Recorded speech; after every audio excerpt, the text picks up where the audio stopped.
Well, good morning, good afternoon, good evening, wherever you are on the time zone around the world. Bill Ragsdale here. By way of introduction, I'm the founding president of the Fourth Interest Group some 40-some years ago, and still hanging into the good old Fourth community. Today, we're going to talk about a utility program to parse a CSV file. As you probably all know, a CSV file is a format independent file, comma separated values, pure text only, that is easy to translate data from one source to another.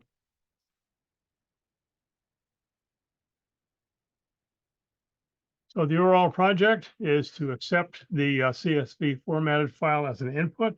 Usually it's prepared as an output from something like an Excel file. Then we will show how to parse it into individual data elements to build into a fourth matrix. And I will preface by saying that my presentation here is mostly fourth pseudocode for clarity.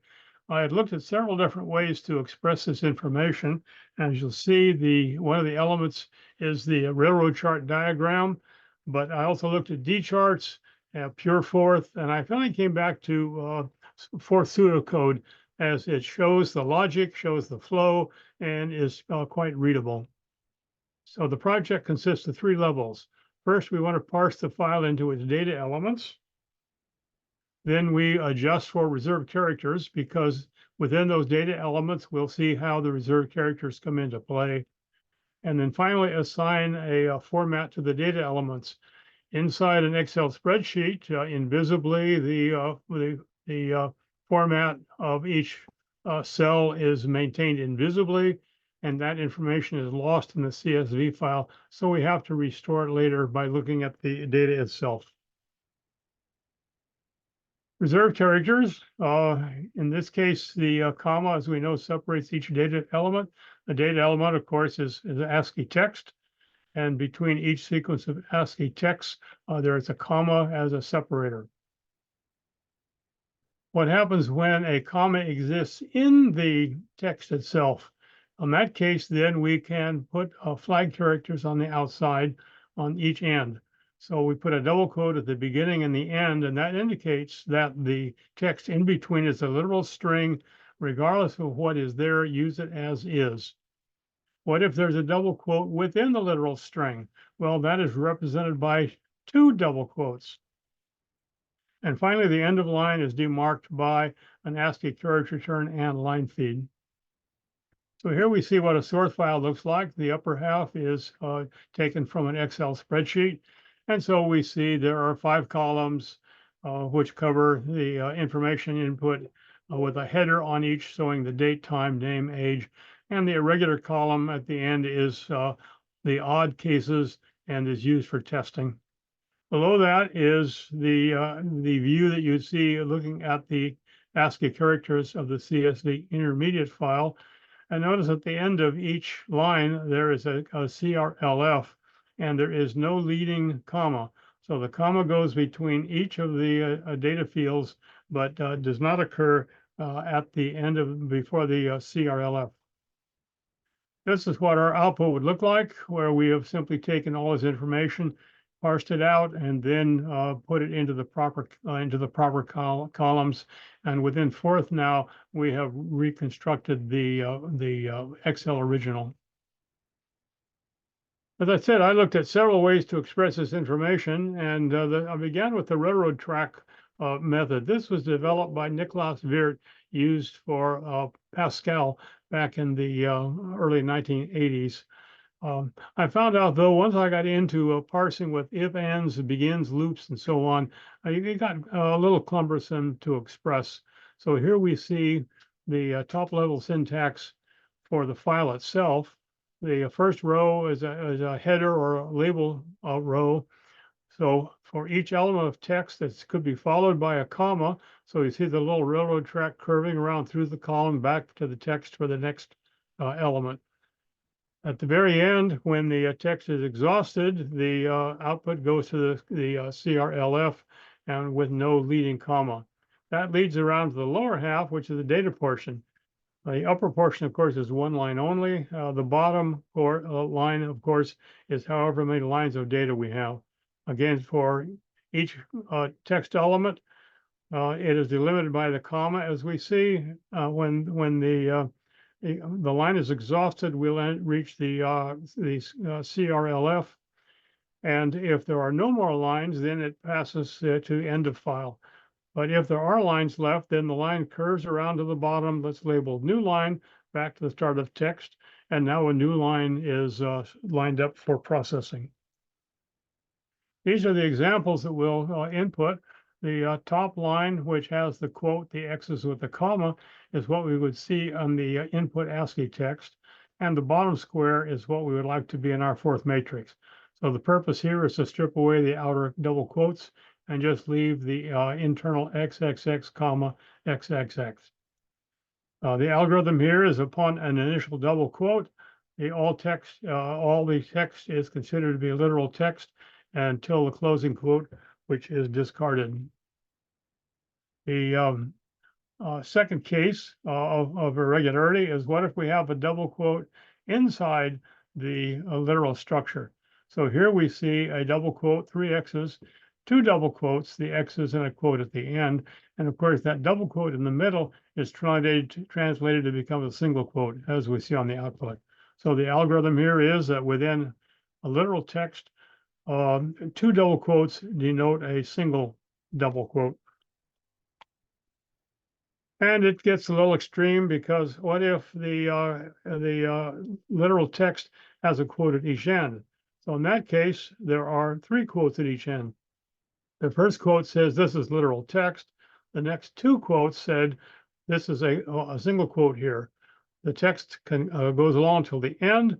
And then when we see 2 double quotes, again, that's replaced by a single quote. And finally, the last quote at the end concludes the literal string. This is the pseudocode to process one line. In this case, we're absorbing one complete line of text, character by character, until we reach the line feed at the end. So in that case, the one line process sets up a begin loop. We accept one element, we process it, and we test to see, are we not at the line feed? If we're not at the line feed, then we repeat, we come back to the beginning, and we accept and test one more element. This says that, well, at the end of this process, at the end of the line, we are residing on a line feed at the very end as a clue that the full line has been processed. So how do we process individual data elements? So to absorb one data element, we return with the current character we process all the characters and then return with a character as either an individual character or a line feed. So we're either at the beginning of the next element or we are at the including line feed. The logic for this, for reading one element, is that we clear the output buffer. We test the current character if it's equal to a colon, a double quote rather. If so, we move to the next character and then we process this as a quoted item. So this initial double quote flags us that we have to process specially for a double quoted item after we have skipped over that double quote. Otherwise, it's very simple. We just process an unquoted item. The 2 words that do this, the first one is to process the quoted item. It will accept one element into the input-output buffer, and it returns with the current character being either a comma or a line feed. A comma saying we're at the end of that data element, or a line feed indicating we're at the end of a row. So the logic for a quoted item is, again, we have a begin loop.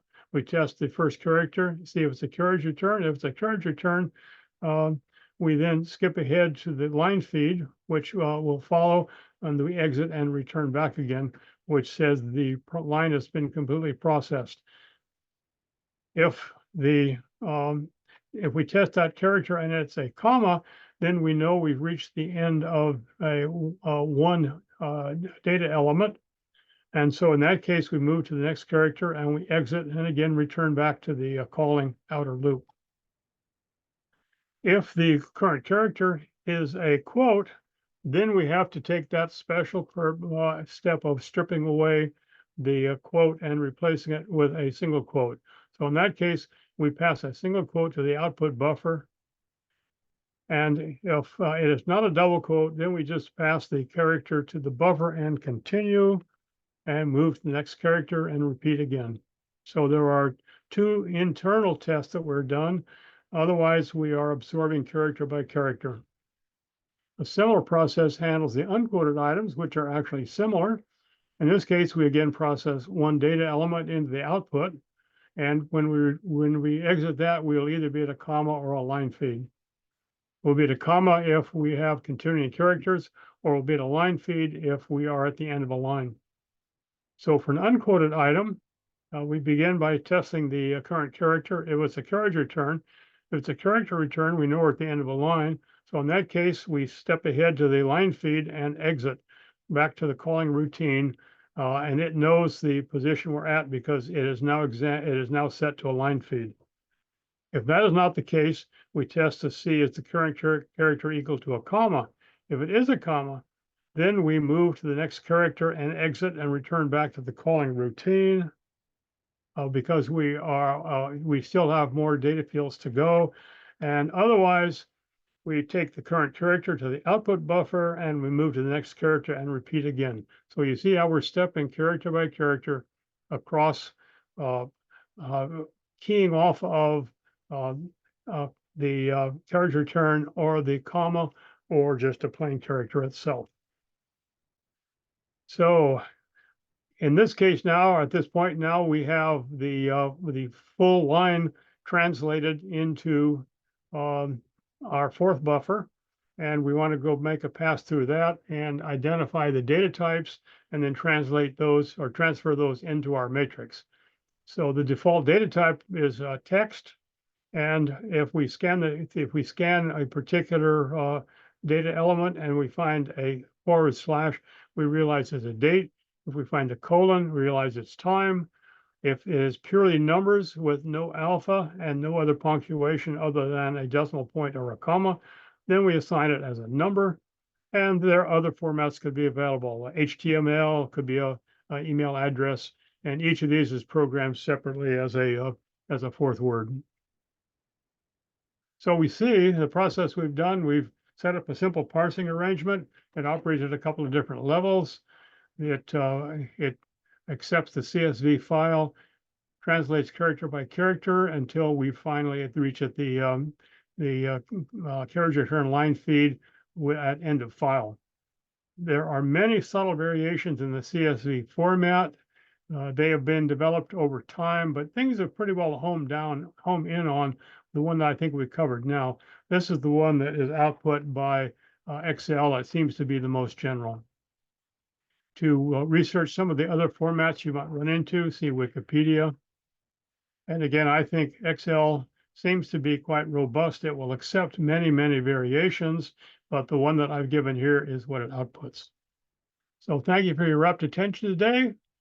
This is Bill Ragsdale, and we'll turn you back now to our fearless leader for the end of our presentation. Thanks so much.